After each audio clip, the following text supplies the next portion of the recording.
नमस्कार मित्रों, मारी यूट्यूब चैनल में फरी एक बार आपનું હૃદયપૂર્વક સ્વાગત છે।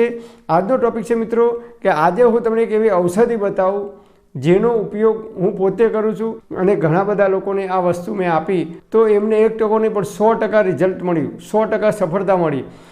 અત્યારે હાલ સૌથી વધારે બીમારી જોવા મળતી હોય તો બહેનોની અંદર પગમાં કળતર થાય છે, પગમાં નસ પકડાઈ જાય છે, થોડું કામ કરે ને થાક લાગે છે, પગના તળિયાની અંદર બળતરા થાય છે, દુખાવો થાય છે। એટલે ઘણી બહેનો છે ઘરની અંદર ચંપલ પહેરીને ફરે છે। આપણા શરીરની અંદર, આપણા બોડીની અંદર હિમોગ્લોબિનની જ્યારે ઉણપ આવે છે ત્યારે આ બધી બીમારીઓ જોવા મળે છે। તો હિમોગ્લોબિનનો સૌથી વધારે ભંડાર હોય તો એ આ ફળની અંદર છે અને આ કુદરતી ફળ છે। પહેલાંના જમાનામાં આપણા બાપ દાદાઓ વડવાઓ આ ફળનું શાક બનાવીને ખાતા હતા। તો તમે આનો જો નિયમિત શાક બનાવીને ખાવાનો ઉપયોગ કરો અથવા જ્યુસ બનાવીને પીવાનો ઉપયોગ કરો તાજે તાજો, આનો બજારમાં તમને જ્યુસ મળશે પેકિંગવાળો, 1.5 કે 2 કે 2.5 વર્ષની એક્સપાયરી ડેટનો માર્કો મારેલો મળશે। તો એ આપણે લાવીને પીવાનો નથી, કારણ કે આયુર્વેદમાં કોઈ પણ વસ્તુ કહી છે તો એ વધુમાં વધુ 90 દિવસ સુધી એ તમારી બોડીને સારી રીતે ઇફેક્ટ કરતી હોય છે। તો 1.5-2 વર્ષ કે 2.5 વર્ષ સુધીનો માર્કો માર્યો હોય તો સમજી લેવાનું એની અંદર કંઈક ભેળસેળ કરેલી હોઈ શકે અથવા કંઈક કેમિકલ ઉમેર્યું હોઈ શકે। આ વસ્તુ તાજે તાજી પીવાની છે। આ ફળનું નામ છે ફીંડલા, જે આપણે ગામડાની ભાષામાં કહીએ તો થુવીરિયા કહીએ છીએ, થોર આવે છે। એ થુવીરિયા જે આવે છે એના ઉપર આ ફળ ઉગે છે અને આને ફીંડલા કહેવામાં આવે છે। તમે યુટ્યુબમાં કે ગૂગલમાં સર્ચ કરશો તો ફીંડલા એટલે સૌથી બેસ્ટ ટોપ ઉપર વિડીયો આવશે, કારણ કે અત્યારે હાલ સૌથી વધારે આનું ચલણ ચાલે છે।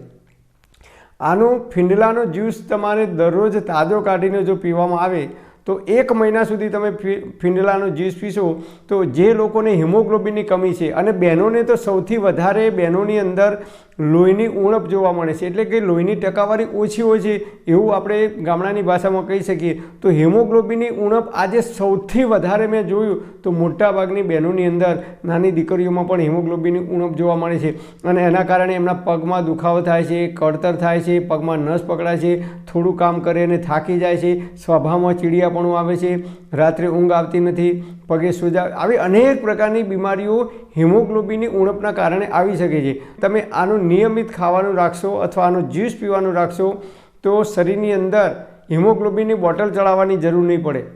ઘણા બધા બહેનોને ડૉક્ટરો આજે આયર્નની બોટલ એટલે કે હિમોગ્લોબિન ઓછું હોય રિપોર્ટ કરાવે ત્યારે આયર્નની બોટલ એટલે કે હિમોગ્લોબિનની બોટલ ચડાવવામાં આવે છે। તો તમારે 8%, 8.5% કે 9 કે 9.5% કે 10% તમારું હિમોગ્લોબિન હોય, ઓછું હોય તો તમે આનો ઉપયોગ કરશો તો 12.5%, 12 કે 12.5% થઈ જશે। બહેનોમાં 12.5% મિનિમમ જોઈએ અને ભાઈઓની અંદર 14.5 જોઈએ। તો ભાઈઓને પણ પગ દુખતા હોય કે કળતર થતી હોય નાના બાળકોની અંદર તો એ દરરોજ સવારે આનો જ્યુસ આપવાનો, અડધો કપ ચા પીએ એ ચા પીવાનો અડધો કપ જ્યુસ આપવાનો અને ઉપર થોડુંક ઉંફાળું ગરમ પાણી આપી દેવાનું, અડધો કપ જેટલું। તો સવારે નૈણા કોઠે ઉઠીને તરત જો પીવામાં આવે તો એ અદ્ભુત પરિણામ આપે છે।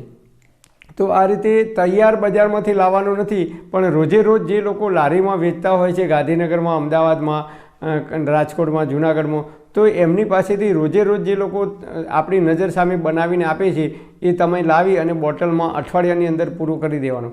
તો આ ફીંડલાનો જ્યુસ તમે પીશો તો હિમોગ્લોબિનની ક્યારેય કમી નહીં આવે। જે લોકોને કેન્સરની ટ્રીટમેન્ટ ચાલે છે, કીમોથેરાપી ચાલે છે, એવા લોકોને કીમોથેરાપી દરમિયાન હિમોગ્લોબિન ઘટી જતું હોય છે મોટાભાગના લોકોને।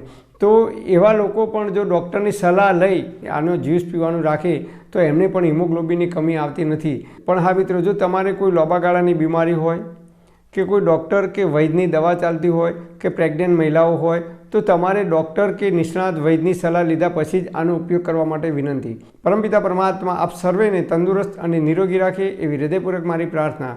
Thanks for watching my video. Thank you.